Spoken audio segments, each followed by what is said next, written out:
Right before we jump into this video, if you'd like me to send you this free guide to capturing motion in low light situations, just look for this orange box over on the website, put your name, email address in it, hit send it, and I'll send you that guide for free.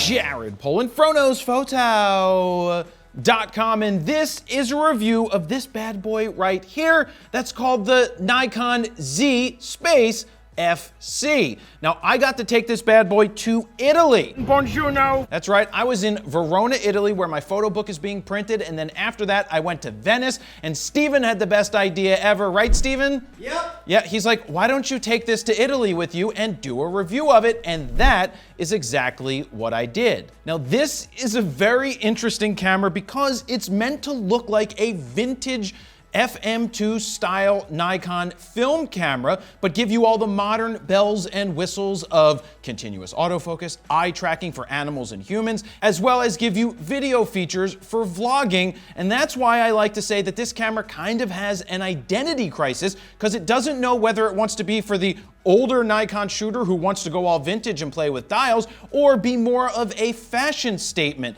So in this video, I'm gonna help you decide who this camera is for and tell you what I think about it. So here's how I shot it. I wanted to shoot it more in the retro vintage style, so I set it to one shot, meaning every time I pressed the shutter button, all I got was one shot. Now, I did use the continuous autofocus, and I'll go into which modes I used and whether it was good or whether it's better than the Z6 II or Z7 II or whether it's not. We'll get to that when we review some of the images, but I was in full control of the manual dials right here for shutter speed. ISO is set up over here. It's not hard to change. You just have to kind of take your eye away from the camera, press the button, and turn the dial right here. But I was more rocking the shutter speed dial because from your eye up here, it's easier to control the shutter speed and see exactly what you're looking at through the electronic viewfinder, because as I change this, my exposure is changing inside my viewfinder because I am using the exposure simulation. Now, if you want to go really, really old school, you would turn off the exposure simulation and just use the light meter that's nice and big and vibrant on the right-hand side of this screen,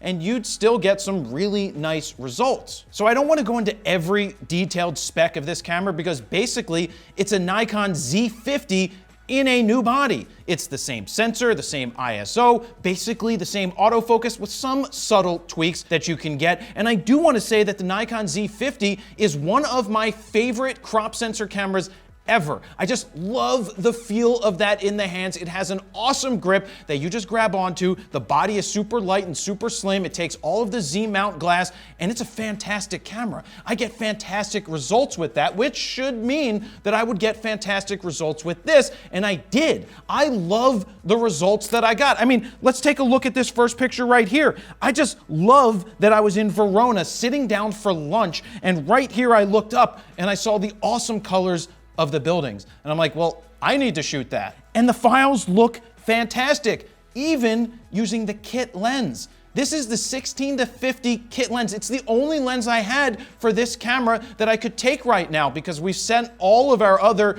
Z glass back to Nikon. I didn't want to carry around my own 24-70 2.8. I didn't want to take the 70-200 2.8, and it came with this as a kit option. So I took the 16-50, which I'm not a big fan of kit lenses, but the results are fantastic. But what is kind of questionable with this camera, which is understood because it's designed off of something in the 1970s, is how to hold on to it.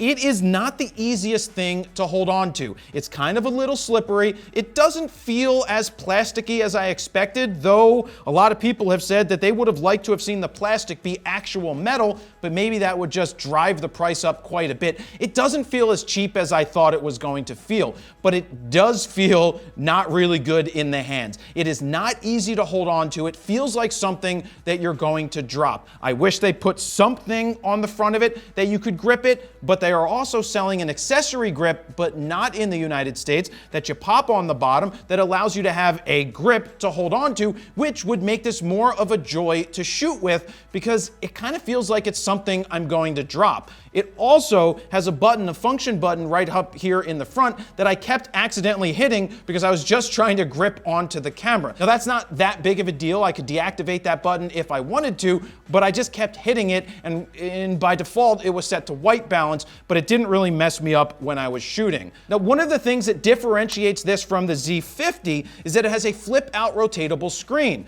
If the Z50 version 2 had a flip out rotatable screen, it would basically be this camera because that would be the only upgrade that they've done. It's nice to have a flip out rotatable screen, but again, identity crisis. Is this camera for someone who just wants to go all manual and shoot old school? Or is it for someone who wants the dials as a fashion statement? And it seems like Nikon is marketing this towards people who want it as a fashion statement because you can get it in 6 different colors. And I honestly think that the people that are buying it for a fashion statement are just gonna throw it in auto and just take pictures. I don't think they're gonna ever play with these dials. Now, if I wasn't reviewing this and going into it trying to use it as an old school camera, I personally would have slapped it in manual, use the buttons and the dials back here to control shutter speed, use the aperture dial up front, because honestly, this is the only way you can control aperture, because you don't have an aperture ring on this lens. Then I would have just left it in the modes and used it like a regular camera today. But I wanted to challenge myself. Now, when I did use this as a vlogging camera, I wanted to shoot a little bit of video with it. It gives you the 4K full readout of the sensor, which is a cropped sensor. This is a cropped sensor camera, and the video's fine. The autofocus is what you would expect from a Nikon at this point. It's going to be okay. It's not going to be the greatest thing since sliced bread. It's not as good as the Sony, and it's not nearly as good as the dual pixel AF. It gets the job done. The video looks fine, and you're seeing, like, even from the gondola, I'm just vlogging with it. It wouldn't be my first choice for a vlogging camera.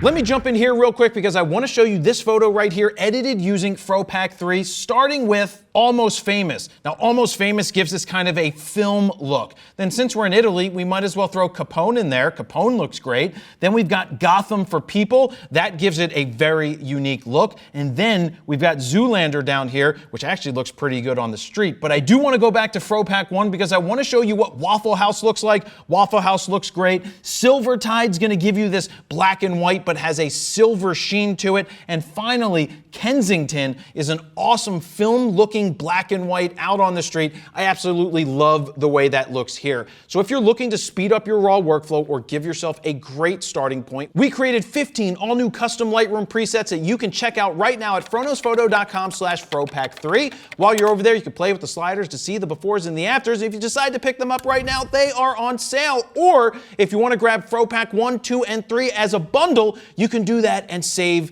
even more. Now, let's get back to the video.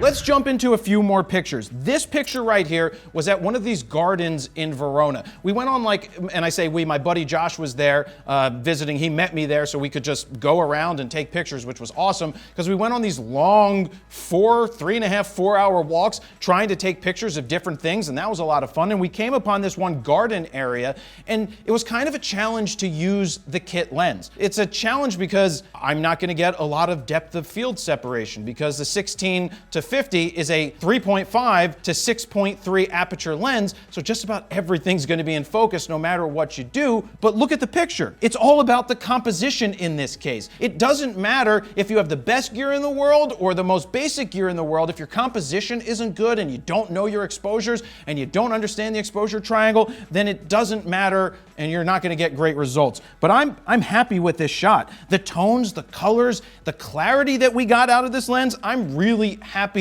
with those results. I mean, look at the color of the next image. I just love the Nikon files. The Nikon files are fantastic. Like I've said time and time again, I love the quality that you get out of the Nikons when it comes from landscapes or when it comes down to landscapes. The landscapes just look fantastic. This as a street photography camera was pretty good. I got nice results, but let me jump to something with the autofocus. We were in Venice, which is after Verona, and Josh is here in the gondola. I paid for a very nice romantic gondola ride for 30 minutes. Giacomo was our gondola driver. Do you call him a boat driver? I don't know what the hell you call him. He's a gondolier. So he was there, and in this situation, I'm trying to get a picture of Josh right in front of me. I'm using the dynamic area AF because that's what I used a lot of the time, because the IAF and the face detection still isn't very good in this camera. I didn't expect it to be better or worse than the Z6 II or the Z7 II.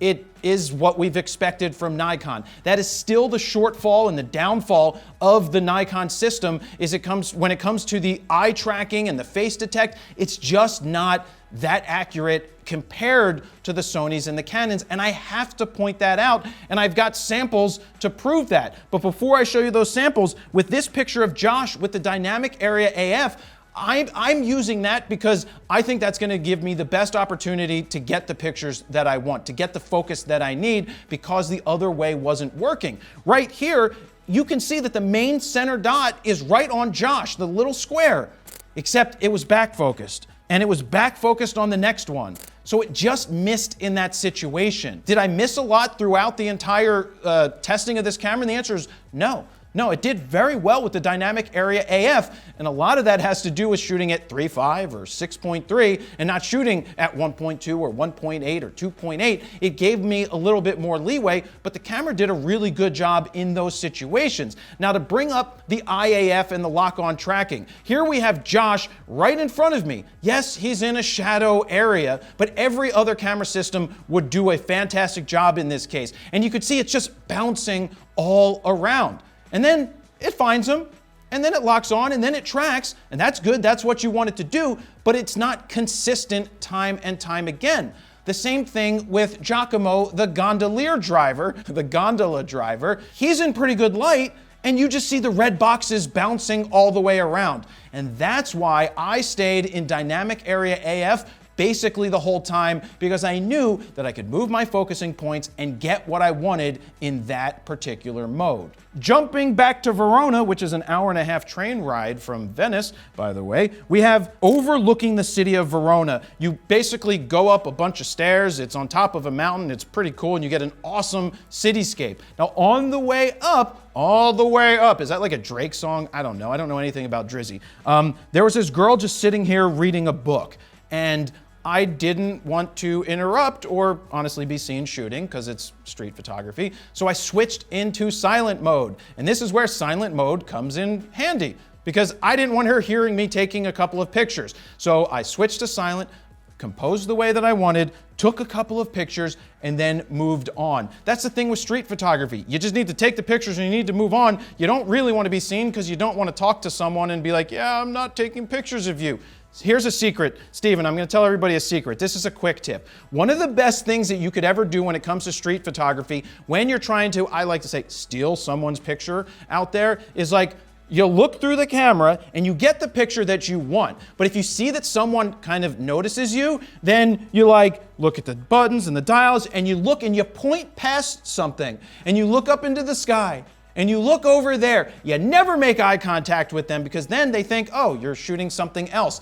That is a secret and a tip that you should use when you're out there because it makes it much easier. You're like, oh no, I was shooting something past you. I was looking. That's if they ever ask. Not a big deal. Just move on and keep going from there. But that's your quick tip, and I like the shot.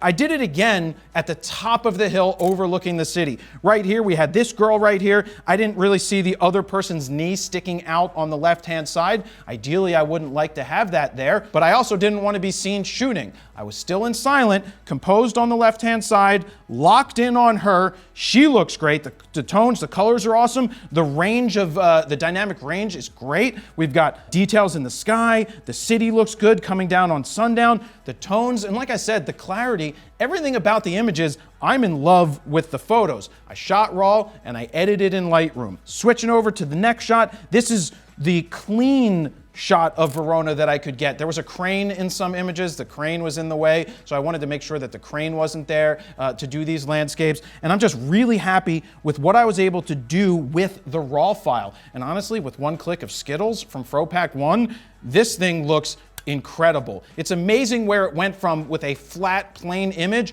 hit Skittles, and then boom, it looks incredible. I just love that I was able to get that shot. This one was at 16 millimeters, and the next one I zoomed in to 50. Oh yeah, so you get to see the range. This is 16, this is 50. Just know it's variable aperture, so as you go from 16, it's a 3.5, and then when you go to 50, it's a 6.3, so you're cutting down on the amount of light that's going in. A lot of the time shooting with the manual controls, you get used to it. It slows you down a little bit, but I liked the challenge of the one shot. Take one picture. I'm not taking the 11 frames a second that you could get with this camera if you wanted to motor drive. So do I think slowing down and playing with the dials helps me enjoy the moment more? And the answer is no. No, it doesn't. I would prefer being able to control everything right from here. I like the challenge, like I said, but it does lead to you missing some things, which is okay. It slows you down, but it doesn't make me enjoy the moment anymore.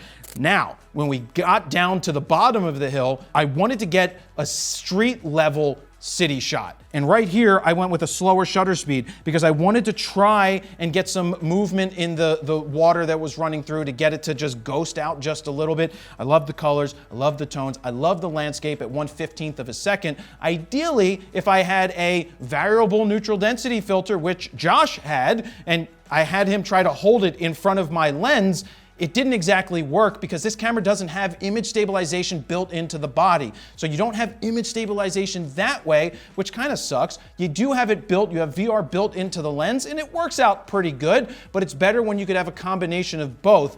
But this is how Nikon can keep the price down, because if you want to put image stabilization in, it's gonna bump that price up. But really happy with the colors and tones, just like this of this church in Verona. This is what the color looked like in person, and the Nikon renders it awesome in the RAW file. Now, let's jump to Venice. In Venice, you have the Grand Canal. You have a lot of canals to go over. There's no cars in Venice on that little island because there's canals. So you've got gondoliers, and there's also a ton of really good-looking people. You got good-looking women, you got good-looking men. I'm equal opportunity, I don't care. They're all pretty hot. So this is me standing over one of the walkways over one of the canals on the side streets. Venice is very interesting. It's very touristy. You can get lost. You got to use Google Maps to try and walk your way around the corridors, but if you've ever been there, you understand what I'm talking about. I liked walking in the back corridors away from the Grand Canal where all the tourists were because it's just more real where the people actually live. But the colors, again, look great. The fact that I had one lens, the 16 to 50,